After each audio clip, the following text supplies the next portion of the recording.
सम्माननीय श्रोताओं, आज हम एक ऐसे विषय पर चर्चा करने के लिए एकत्र हुए हैं जो न केवल ऐतिहासिक महत्व रखता है बल्कि वर्तमान समय में इसकी प्रासंगिकता भी बहुत अधिक है। ये विषय है वक्फ बोर्ड, जो एक ऐसा संस्थान है जिसे अक्सर विवादों और गलतफहमियों के घेरे में देखा जाता है। आइए इसकी पृष्ठभूमि की एक झलक देखें। वक्फ बोर्ड का इतिहास सदियों पुराना है। ये संस्था इस्लामिक परंपराओं के तहत धर्मार्थ और धार्मिक उद्देश्यों के लिए स्थापित संपत्तियों की देखभाल के लिए बनाई गई थी। 12वीं शताब्दी में दिल्ली सल्तनत के काल से इसकी प्रथाएं चली आ रही हैं। वर्तमान में भारत में 8,72,351 वक्फ संपत्तियां हैं, जिनका क्षेत्रफल 9,40,000 एकड़ से अधिक है। इन संपत्तियों का मूल्य लगभग 1,25,00,000 करोड़ रुपए आंका गया है। लेकिन आज वक्फ बोर्ड का उल्लेख आते ही अक्सर एक प्रश्न चिन्ह उठ खड़ा होता है। क्यों? क्योंकि इसे लेकर कई मिथक और भ्रम समाज में गहराई से फैले हुए हैं। जिनमें से पहला मिथक है वक्फ बोर्ड किसी भी संपत्ति पर दावा कर सकता है। इस पर चर्चा करते हुए ये समझना जरूरी है कि वक्फ बोर्ड के पास संपत्तियों पर मनमाने तरीके से दावा करने का अधिकार नहीं है। वक्फ अधिनियम 1995 में स्पष्ट प्रावधान है जो इसे नियंत्रित करते हैं। किसी भी दावे के लिए सर्वेक्षण आयुक्त द्वारा सत्यापन और न्यायालयों की मंजूरी अनिवार्य है। दूसरा मिथक है वक्फ संपत्तियों का मालिक वक्फ बोर्ड है।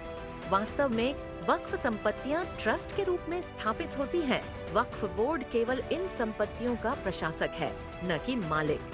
ये संपत्तियां न बेची जा सकती हैं, न ही स्वतंत्र रूप से पट्टे पर दी जा सकती हैं।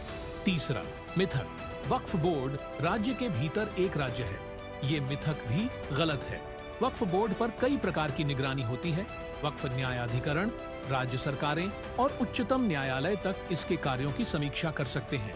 चौथा मिथक है वक्फ संपत्तियों से केवल मुसलमानों को लाभ होता है।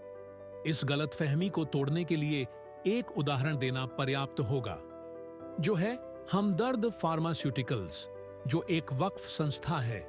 इसके उत्पाद हर धर्म और जाति के लोग इस्तेमाल करते हैं। वक्फ बोर्ड की वास्तविक समस्याएं और उनमें सुधार की आवश्यकता। ये सच है कि वक्फ बोर्ड में प्रशासनिक चुनौतियां हैं। सच्चर समिति की रिपोर्ट ने इस ओर ध्यान आकर्षित किया कि इन संपत्तियों की आय का एक बड़ा हिस्सा बर्बाद हो रहा है। आधुनिकीकरण और डिजिटलीकरण। वक्फ संपत्तियों के प्रबंधन में पारदर्शिता और कुशलता लाना महत्वपूर्ण है। वक्फ संशोधन विधेयक 2024 इसी दिशा में एक कदम हो सकता है, लेकिन ये जरूरी है कि सुधार सभी धार्मिक और धर्मार्थ ट्रस्टों में समान रूप से लागू हो। एक नई दृष्टि की ओर। भारत एक धर्मनिरपेक्ष और विविधता से परिपूर्ण देश है। वक्फ बोर्ड को इस देश के ताने बाने में एक सकारात्मक भूमिका निभाने के लिए सशक्त बनाना न केवल इस संस्था के लिए बल्कि समग्र सामाजिक समरसता के लिए भी आवश्यक है। आइए हम इन मिथकों को दूर करें और इस संस्था के वास्तविक योगदान को समझें। वक्फ बोर्ड को सुधार और आधुनिकीकरण की आवश्यकता है, लेकिन ये कार्य पारदर्शिता और समावेशिता के साथ किया जाना चाहिए। ये हमारे लिए एक अवसर है कि हम इतिहास से सीखें और भविष्य की दिशा तय करें।